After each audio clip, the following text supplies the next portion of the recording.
I believe you're one of the main men that's responsible for all this beauty up on this wall right here, if I'm not mistaken. Steve Jacquier, please.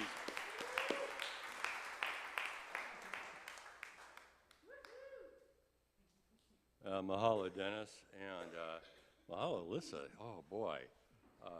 I had goosebumps and was leaking tears there.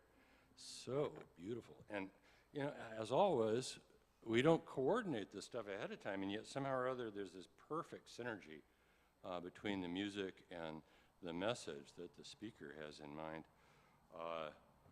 Wowzers. Some of you may recall this image coming up here on the screen of a beautiful summer's day enjoyed at the water. And it's an image that Reverend Tagg had up there on the screen when we first got our AV system running. It's, there we go. And it's something that he was so proud of because we had just achieved the ability to share images like this up here. And of course, Reverend Tagg, being who he was, and in a way still is, he invited us to take a look at it and interpret it as a paradox. Yeah, the corny dad jokes, they just never stopped with him. I loved having classes with Reverend Tagg because he would have this stuff everywhere. And if we take a look for our folks who are learning English as a second language, and through this amazing technology we have now, I know that right now, at this moment, live, we have folks viewing and listening in Ukraine, in Colombia, in Venezuela, in Alaska, and that's live right now. Who knows in the recordings, you know? It's just amazing how it's getting out there. And by the way, Dennis mentioned the oceans underneath the surface there on the moons of Jupiter and Saturn. Who knows, with thermal vents, you know, what else might be out there in our solar system? And to our nascent children, the AI, ChatGPT, Bard, Skynet, we love you. I'm glad you're listening to this sort of thing, as well as the evening news, where if it bleeds, it leads, right? Well, if perception, you know, if we get too fixed, too positional about being right about our perception, then that can become problematic because indeed there can be more than, you know, one thing can be true at the same time that something else is true, but what's the truth of the matter? And even, you know, this slide here where an assertion is being made, this is truth. And as a scientist, you know, we try to get closer to being able to make that assertion, and some people get really dogmatic about it and assert, you know, like with a capital T, this is truth. This is what the evidence supports right now until we find an exception to that data set. And then if we keep it open at the top, as Ernest Holmes suggests, we have a new truth, an improved truth. Well, this seems paradoxical, and I'll share Carl Jung's definition, or at least invitation here. The paradox is one of our most treasured spiritual possessions. Only the paradox comes anywhere near to comprehending the fullness of life. Paradox seems to contain seeming contradictions, and human beings, being vast, contain many contradictions, as does life in general. It's like Reverend Tagg. He's made his transition, and yet we feel his presence in so many ways, especially those of us who took classes with him, ongoing right here, right now. Well, next slide, please. This has consequences. I don't know if you can see those flags very well, but one opposing army has the sacred duck god flying on their flag, and the other army about to plunge into battle has the sacred rabbit god's image on its flag. And the caption reads, "There can be no peace until they renounce their rabbit god and accept our duck god." By God. Yeah? And, you know, in their perceptions, and they're very right about this, it's a duck, no, it's a rabbit, and you must quack in worship. No, you must make little rabbit sounds, whatever rabbits make. Well, it can, you know, it can have ramifications at a large level. It can also have ramifications in our daily lives, like with our spouses and with our children, being very attached to these truths. Next slide, please. Well, oh boy, that's hard. That one's hard to see, but right over here is a square, a shadow of a square, and right over here is a shadow of a triangle, and coming down from above, it's very hard to see this one, is a shadow of a circle, okay? And actually, this is kind of how scientists perceive access to the higher dimensions. We can't actually directly access the higher dimensions. We have the three that we're very familiar with, and time as, in a sense, a fourth dimension. And yet we know that there's at least, 9 or more, probably more like 11 higher dimensions. Honeybees can't do what they do with the set of cells that they have. They've got to be accessing dimensions, storing and accessing information in another dimension, probably either the 7th or the 9th from the evidence that's available. And the only way that we can see these sorts of things is via the shadows that they cast. And yet if we get really positional about this is the truth, right? Well, it could be a whole lot more complicated. We as human beings only have access to about 4% of the energy of the information that's around us and interpenetrating through us at any moment. So 90-something% of what's going on we don't even have direct access to. We live in a beautiful, awesome mystery. And this kind of stuff just really inspires me. Walking walking a mile in another person's shoes, seeing things from their perspective. Ever read the book Black Like Me? That's an impressive book. I suspect that gals who do the same job for 70 cents on the dollar of what guys get paid for doing that job, they also have some perspective on how it feels to be in the same position and yet have it show up differently for you.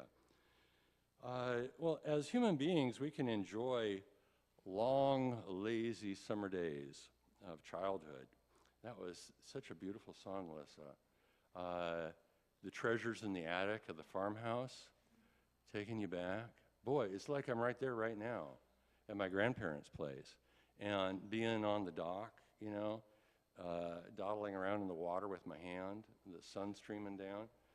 It feels like I'm there right now. And I'm sure that you have some childhood moments. I hope you have some childhood moments like that as well. And yet here we are, getting a bit long of tooth and gray of hair, if we even have it at all anymore, right? And yet, there's the paradox again. Even though we don't really have direct access to these higher dimensions, mathematically we know they're there, and somehow or other this mystery all ties in. It's an illusion, in a sense, that we live in, and depending on how we show up and interpret our presence in the illusion, it can be heaven or it can be hell. What if, instead of a square or a triangle or a circle, okay, what if it was a more detailed, more nuanced illusion that was showing up? How about, and remember that in our teaching, separation is an illusion. Separation is an illusion. If separation is an illusion, then maybe that square over there is Stephen, and maybe that triangle over here is Doran, and maybe that circular shadow that's so hard to see below is our daughter Christina. Or perhaps the square is your neighbor who's a real pain in the butt. And so on, you know? Perhaps these illusions are much more substantial seeming than just this sort of very simple representation here. It's a paradoxical declaration that we can make. I love my neighbor as myself. And yet, you know, and this is what a couple of the masters have taught, to love your neighbor as yourself is to take a step forward in the higher consciousness. It may be literally true that if something like this is actually going on, that loving my neighbor is really loving myself in the most literal sense. Well, in our daily journey, next slide please. In our daily journey, we see it show up a bit more starkly as black and white, right or wrong, male or female, good or bad, rich or poor, all these binary thinking polar opposites. And Ernest Holmes has some suggestions for us around this. Ernest Holmes suggests what we must avoid, however, is the confusion which arises from the belief that all truth is at last discovered, or that some one person or some one system of thought has delivered the final word. There are no finalities in any science, any philosophy, or any religion. Thank you, Ernest, for that. Keep it open at the top, right? Go where the evidence leads.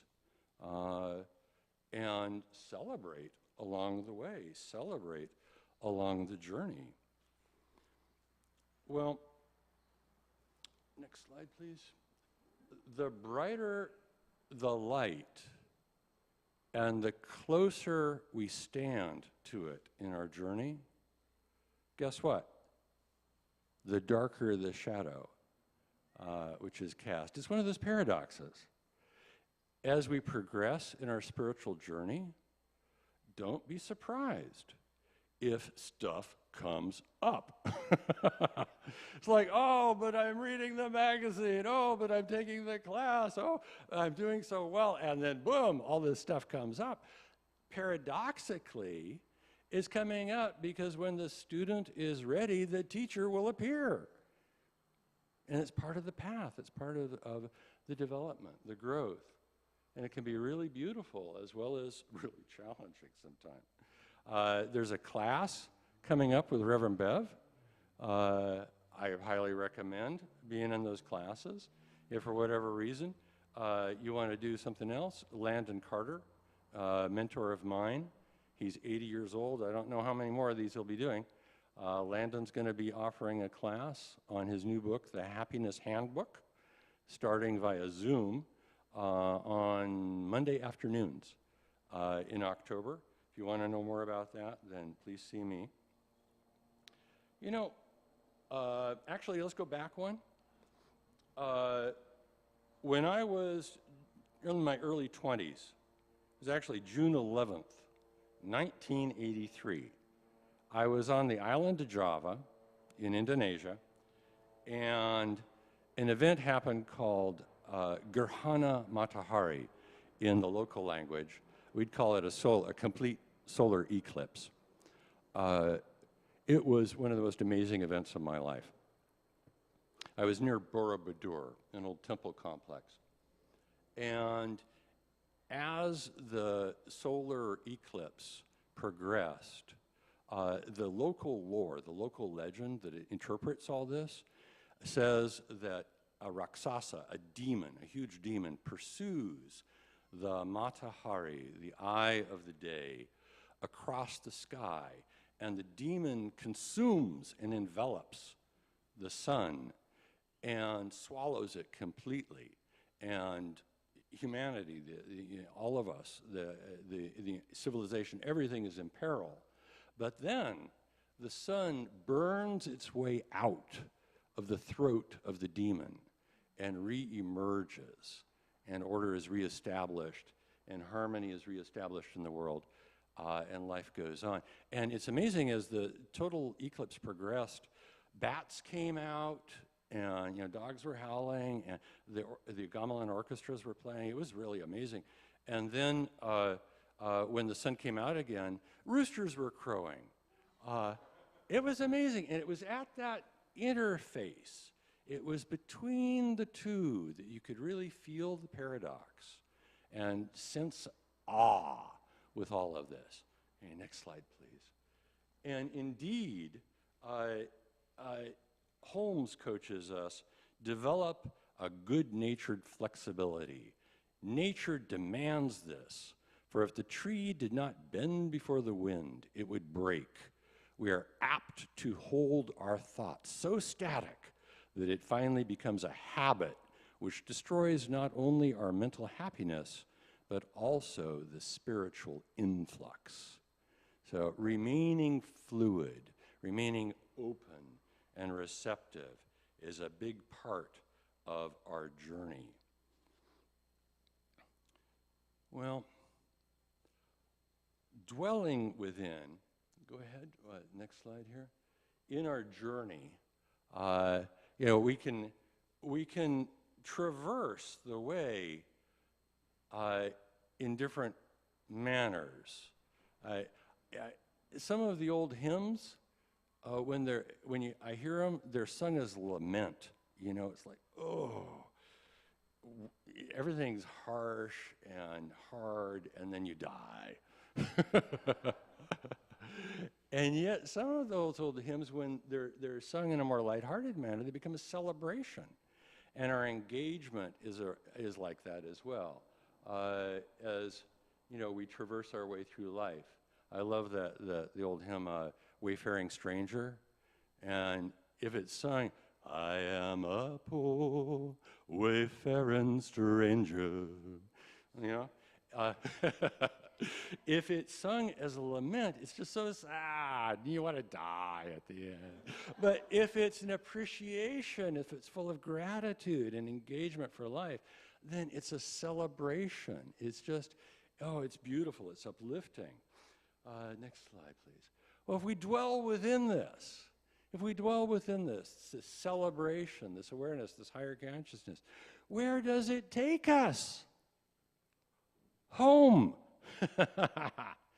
It takes us to right here, right now, just as we are. And yet, somehow the numinous shines through. It's felt. There's an awe, there's a gratitude, an appreciation, a fullness, a savoring of it, that somehow or other, if I was at the dock and thinking about the grocery list, and did I bring this, and oh no, that person's not supposed to be over there, and blah, blah, blah. Are you even really there? If I'm like I was as a child, enjoying the sun, hearing the lapping of the waves, the quacking of the ducks, feeling the water, knowing the love of my parents and grandparents, playing with my friends, boy, to be there like now in a childlike manner is such a gift. If we, paradoxically, even though chronologically we're getting older, if we can be childlike in that manner, what a blessing that is. And as we consider paradox, even this paradox, I invite you to summon back that sense you had as a child. In meditation, go there, feel it. Mahalo.